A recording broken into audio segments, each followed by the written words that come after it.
नमस्कार दोस्तों, मैं आलोक सिंह और आप सुन रहे हैं हॉरर पॉडकास्ट मेरे साथ। ये 1996 की बात है, जब मैं 21 साल का था। 17 नवंबर को मैं महाराष्ट्र के कोकण इलाके से हर नाइट अपने नाना नानी के घर जा रहा था। मैं दोपहर में मुंबई से निकला था और बीच रास्ते पहुंचते ही मेरी गाड़ी का टायर पंचर हो गया था और इसलिए मुझे घर जाने में बहुत देर हो गई थी। हरनाई जाने के लिए दो रास्ते हैं। एक खेड़ दापुली के रास्ते से, जहां आप NH3 को भरना नाका तक ले जाते हैं, और दूसरा गोरेगांव, अम्बे, मंडलगढ़, केंची, अंचलगढ़ इन रास्तों से होते हुए, जहां आप NH3 के टोले से गुजरते हुए गोरेगांव के बाद अंदरूनी रास्तों से होते हुए जाते हैं। अब टोले एक गांव है, ये कोई टोल नहीं है। ये एक शॉर्टकट रास्ता है, लेकिन रात के वक्त काफी सुनसान हो जाता है। अब क्योंकि मुझे काफी देर हो चुकी थी, इसलिए मैंने इसी रास्ते को चुना था। रात के करीबन 11:30 बज चुके थे जब मैं किलसी के रास्ते से मंदनगढ़ के रास्ते पर पहुंच चुका था। जब मैं उस रास्ते से गुजर रहा था तो मुझे अचानक एक लड़की रास्ते में खड़ी हुई नजर आई, जो कि कार रोकने के लिए हाथ दिखला रही थी। मुझे काफी आश्चर्य हुआ। सड़क की दाईं ओर एक छोटी सी पहाड़ी थी और वहां से कुछ ही दूरी पर एक छोटा सा घर था। वो लड़की शायद वहीं से बाहर आ गई थी। मैंने अपनी कार उसके पास जाकर रोक दी। उसकी उम्र शायद 15 साल की थी। उसने कार के पास आकर शीशा खटखटाया। मैंने शीशा नीचे किया और उसकी ओर देखा। वो बहुत ही प्यारी दिखने वाली लड़की थी और उसका चेहरा काफी शांत नजर आ रहा था। वो ठंड से बचने के लिए सलवार कमीज पहने हुई थी और अपने सिर को एक दुपट्टे से ढकी हुई थी। मैंने उससे पूछा कि क्या बात है। तब उसने जवाब दिया कि मुझे अर्जेंट अर्जरली जाना है, क्या तुम मुझे छोड़ दोगे? अब वैसे भी लगभग मैं 7 घंटे से लगातार ड्राइव कर रहा था और देरी होने के कारण भी काफी ऊब गया था। अब क्योंकि अंजरली गांव मेरे रास्ते में ही पड़ रहा था, इसलिए मैंने उसे लिफ्ट देने का फैसला किया। अब वैसे भी गाने सुनने और गाड़ी चलाने के अलावा मुझे वैसे भी कोई शख्स तो मिला जिससे मैं बात करते हुए अपना सफर पूरा कर सकूं। अब वो लड़की अगली सीट पर आकर बैठ गई और हम दोनों वहां से आगे बढ़े। हमने कुछ देर बाद बातचीत चालू की। उसने अपना नाम रत्ना बताया और बताया कि वो अपने चाचा से मिलने मंडलगढ़ आई थी। रात 10 बजे जाने वाली आखिरी बस उससे छूट गई और उसे अर्जेंट ही अंजरली गांव पहुंचना था। वो 10वीं कक्षा में थी और उसे सुबह जल्दी ही स्कूल जाना था। मैं काफी आश्चर्य में था कि उसके चाचा ने इतनी घनी रात में उस लड़की को अकेले सफर करने की अनुमति कैसे दे दी। ये बात मैंने उससे पूछी भी। तब उसने मुझे बताया कि वो जल्दी निकलने वाली थी। उसके चाचा ने कहा था कि रात का खाना खाने के बाद वो उसे खुद ही छोड़ देंगे, पर अचानक ही पता नहीं कैसे उसके चाचा की तबीयत खराब हो गई। इस वजह से वो खुद ही अकेले आने का फैसला की। फिर हमने रास्ते में काफी विषयों पर अलग अलग बातचीत की। करीब 1 घंटे के बाद हम केल्शियो को पार कर चुके थे और अंजरली के पास पहुंचने ही वाले थे कि उसने अचानक मुझे कार रोकने के लिए कहा। मैंने गाड़ी रोकी और चारों तरफ देखा। मेरी दाईं ओर एक समुद्री तट था और बाईं ओर एक छोटी सी पहाड़ी थी। पता नहीं ये लड़की कहाँ जा रही थी। वो कार से उतर गई और चलने लगी। मैंने उससे पूछा भाई कि तुम कहाँ जा रही हो, जिस पर उसने बस इतना ही जवाब दिया कि उसका घर उस पहाड़ी के पीछे है। मैंने उससे कहा कि अगर तुम चाहो तो मैं तुम्हारे साथ चल सकता हूँ। इस पर उसने बहुत ही रूखे ढंग से मुझे जवाब दिया, नहीं, यहीं तक ठीक है, आगे नहीं। मैं तुमसे फिर कभी मिलूंगी, अब तुम जाओ। मैंने उसकी आवाज में कुछ बदलाव को महसूस किया था। वो अंजरली गांव की ओर इशारा कर रही थी। उसके चेहरे पर कोई भी भाव नहीं था। मैं उससे कुछ पूछने ही वाला था कि तभी उसने बड़ी अजीब तरीके से मुझे देखा। इसलिए मैं बिना कुछ कहे चुपचाप आगे जाने का फैसला किया। मैं कार में वापस आकर बैठ गया और आगे की ओर बढ़ा। वहां से लगभग आधे घंटे में मैं अपने दादा दादी के घर पहुंचा। वो लोग भी इतने रात को मुझे पहुंचते हुए देखकर काफी आश्चर्य में थे। फिर उनको मैंने रात की सारी घटना के बारे में और उस लड़की के बारे में बताया। फिर उन लोगों ने मुझे चेतावनी दी कि आधे रात को मैं उस रास्ते से कभी ना गुजरूं, ना ही कभी रुकूं, क्योंकि वो इलाका रात में भूतिया होने के लिए जाना जाता है। अब मैं इस सब बातों पर विश्वास नहीं करता था, इसलिए मैंने उनकी बातों को अनसुना कर दिया और चुपचाप बेड पर जाकर सो गया। मैंने एक दिन आराम किया और फिर सोनधूप किले का दौरा किया, जो कि जंजीरा और सिंदूरधूप की तरह एक किला है। मैंने हरनाई की पिछली भेंट में कुछ दोस्त बनाए थे और उन्हीं दोस्तों के साथ मैं कहीं आज घूमने के लिए चला गया और हम अंजरली बीच पर पहुंच गए। जब मैं अंजरली बीच के किनारे पर था, तब मैंने एक आकृति को पहाड़ी से नीचे उतरते हुए देखा। लगभग 40 वर्ष का एक व्यक्ति सड़क की ओर नीचे आ रहा था। वो हमें देखकर काफी आश्चर्य में था, क्योंकि अक्सर अंजरली बीच पर कोई नहीं आता है। फिर मैं उनके पास गया और उनसे पूछा कि आप कहाँ रहते हैं। तब उन्होंने मुझे बताया कि पहाड़ी की दूसरी ओर उनका घर है। तभी तुरंत मेरे दिमाग में एक कॉल गया कि वो यही जगह थी जिसके बारे में रत्ना ने मुझे बताया था। मैंने बात को आगे बढ़ाते हुए पूरे सहजता से उनके परिवार के बारे में उनसे पूछा और तब उन्होंने उत्तर दिया कि उनके घर में उनकी पत्नी और 2 बेटे हैं और कोई भी बेटी नहीं है। तो फिर मैंने उनसे पूछा कि आपके घर के आसपास कोई और भी घर है? तो उन्होंने कहा कि नहीं, उस जगह पर उनका एक लौता घर है और बाकी आसपास सब खेत है। ये सुनकर मुझे थोड़ा सा आश्चर्य हुआ और फिर मैंने उनसे दूसरा सवाल किया कि आप किसी रत्ना नाम की लड़की को जानते हैं जो शायद वहीं कहीं रहती है? जैसे ही मैंने उनसे रत्ना के बारे में पूछा, उनका चेहरा एकदम से ही बदल गया। मुझे बड़ी अजीब नज़र से देखते हुए उन्होंने मुझसे कहा, रत्ना मेरी बेटी थी। आज से 10 साल पहले ही उसकी मौत हो गई है। उनकी ये बात सुनकर मुझे बहुत बड़ा सा झटका सा लगा। कुछ पल के लिए मुझे समझ ही नहीं आ रहा था कि मैं क्या बोलूं। फिर कैसे भी धीरे धीरे करके मैंने अपने आप को संभाला। पर यह कैसे हो सकता है कि जिस लड़की को मैंने कल रात में ही छोड़ा था, वो 10 साल पहले ही मर चुकी है। मैंने उनसे कहा भी कि अभी कुछ दिन पहले ही मैंने रत्ना को लिफ्ट दी है, उसे इसी पहाड़ी के पास लाकर छोड़ा था। उन्होंने मेरी बात सुन फिर से मुझे घूर कर देखा। फिर मैंने उनको पूरी कहानी सुनाई कि कैसे उसके चाचा के बीमार होने आखिरी बस छूट जाने के बाद उसे मंदनगढ़ से लिफ्ट दी थी। उन्होंने मेरी बात को ध्यान से सुना और मेरे कहानी का दूसरा पहलू बताया। रत्ना वास्तव में जिस रात उसकी मृत्यु हुई थी, उस रात वो मंदनगढ़ से आ रही थी।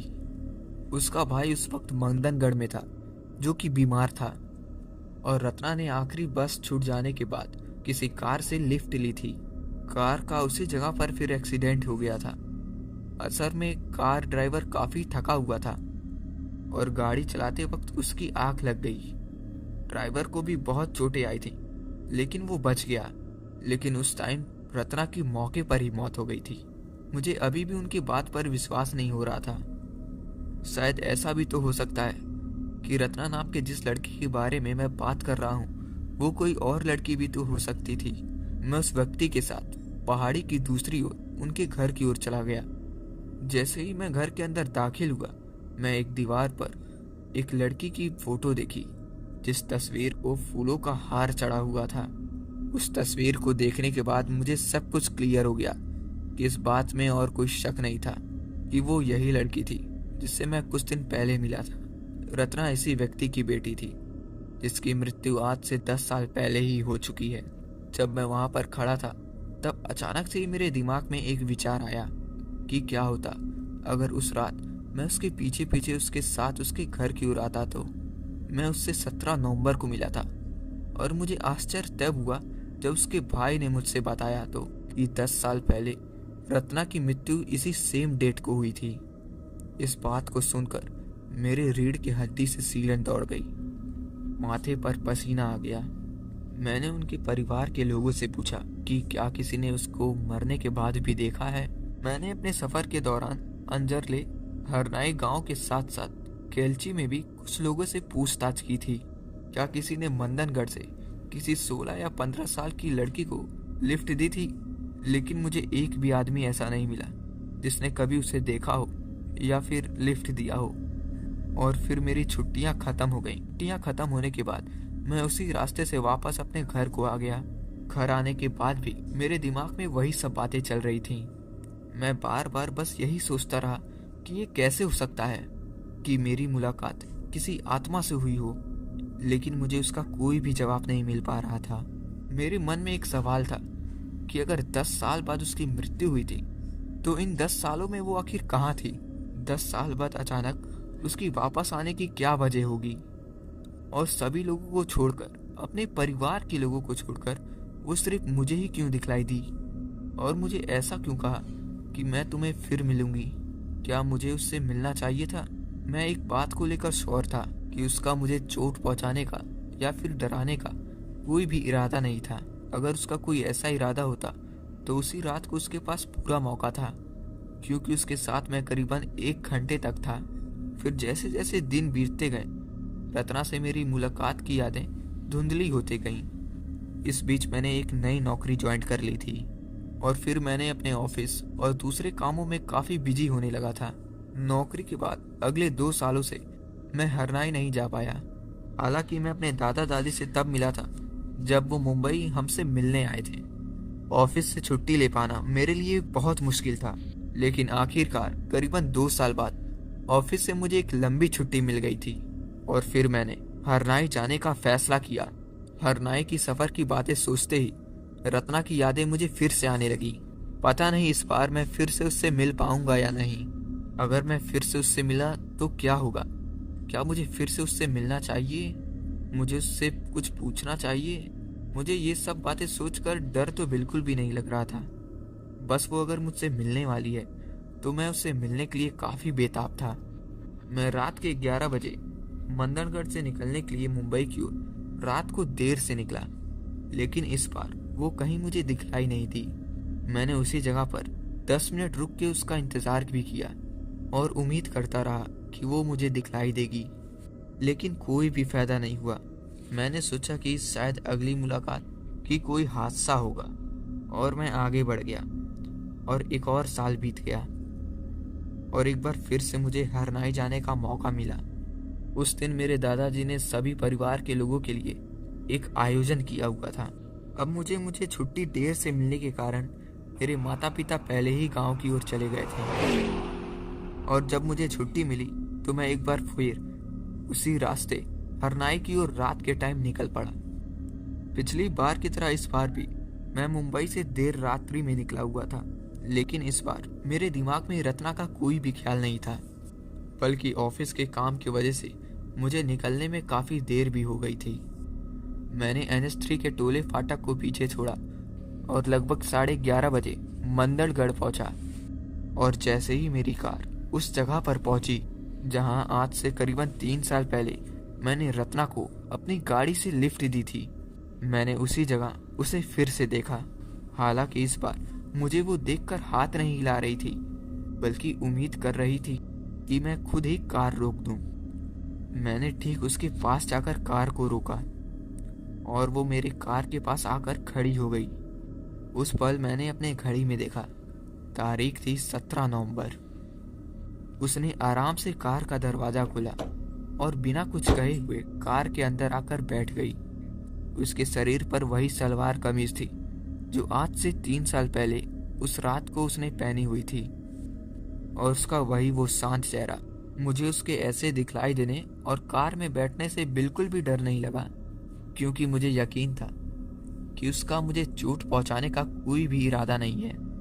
और फिर जैसे ही हम आगे बढ़े, उसने मुझसे पूछा कि अब तुम मेरे बारे में जानते हो कि मैं कौन हूँ, तो क्या तुम्हें इस बात से डर नहीं लगता? तब मैंने उससे कहा कि असल में मैं तुम्हारे बारे में जानकर हैरान हूँ, लेकिन मुझे डर नहीं लग रहा, और मैं ये भी जानता हूँ कि तुम्हारा मुझे चोट पहुँचाने का कोई भी इरादा नहीं है।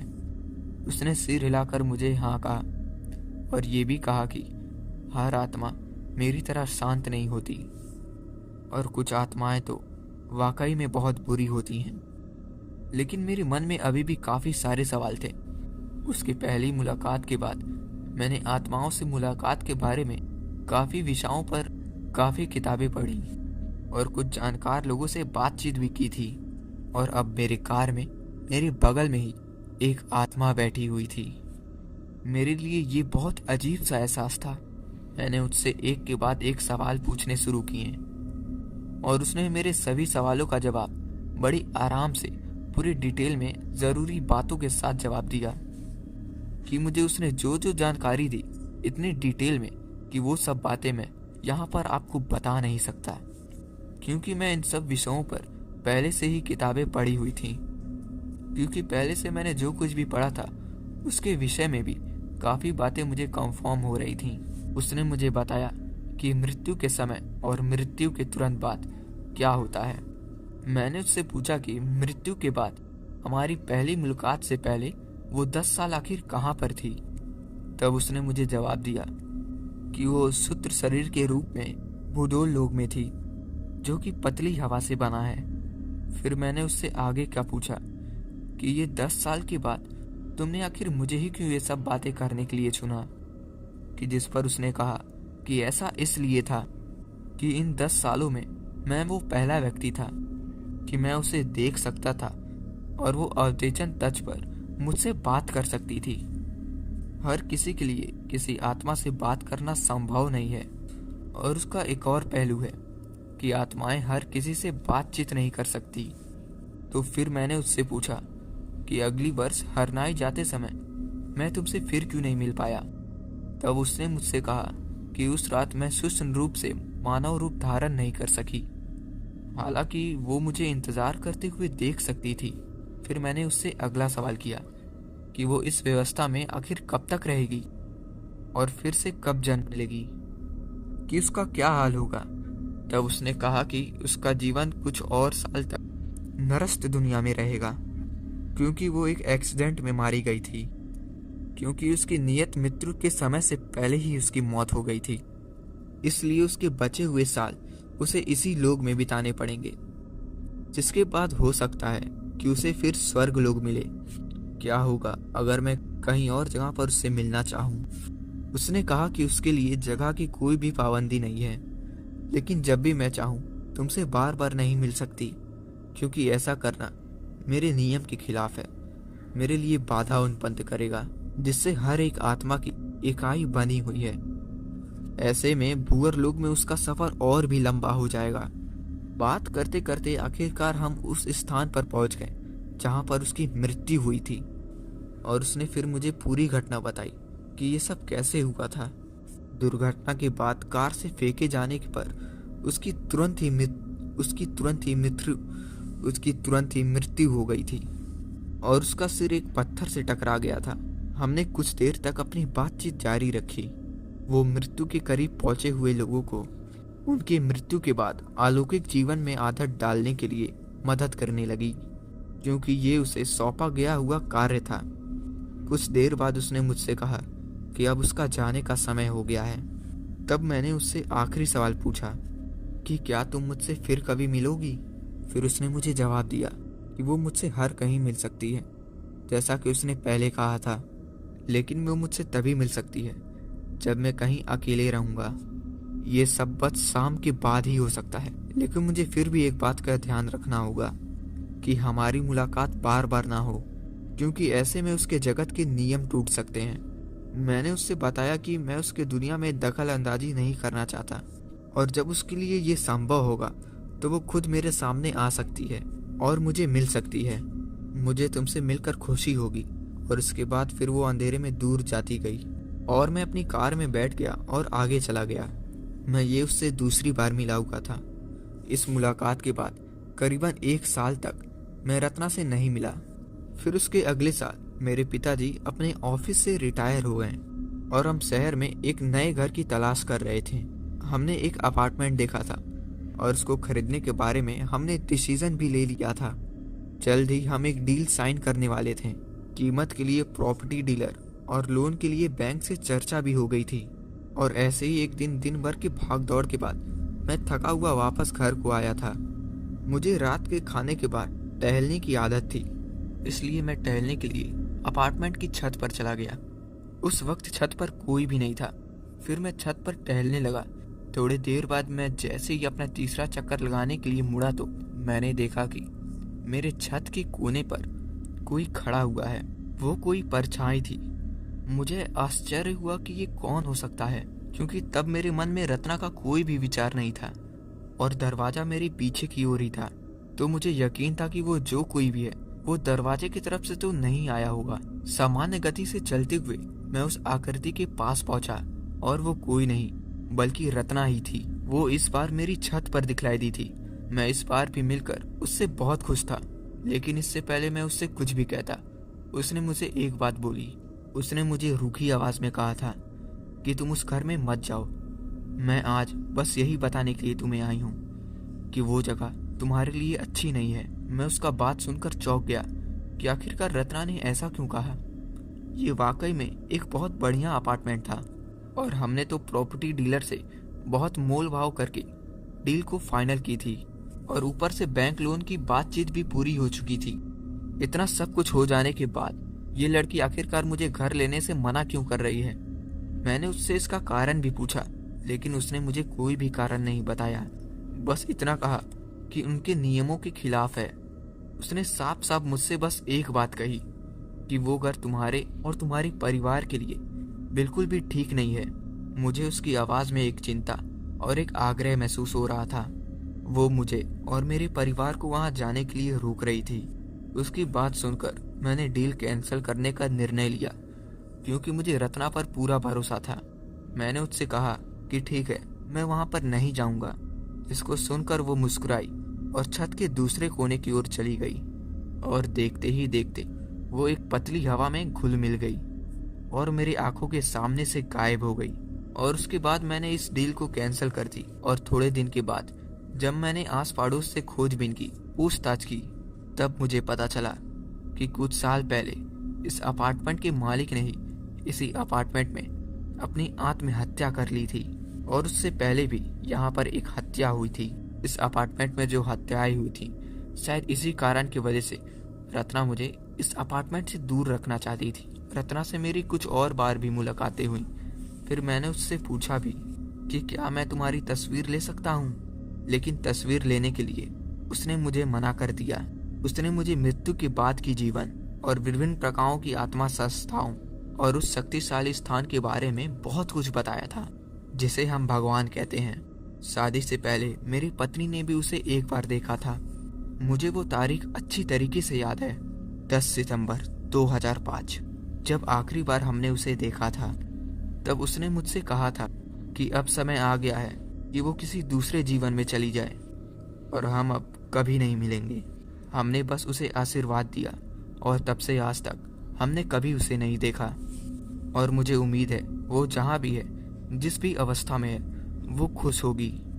मुझे आश्चर्य इस बात से है कि हम दोनों के बीच ऐसा क्या था जो उसे बार बार पास ला रहा था। मुझे तो बस यही लगता है कि हमारे बीच कोई ना कोई रिश्ता था। और अब आखिरी में बस इतना ही कहना चाहूँगा कि सारे भूत इतने बुरे भी नहीं होते, कुछ भूत बहुत ही अच्छे होते हैं। तो दोस्तों, आशा करता हूँ कि आपको ये कहानी अच्छी लगी होगी। तो मिलते हैं बहुत जल्द एक नई भूतिया कहानी के साथ। तब तक के लिए धन्यवाद।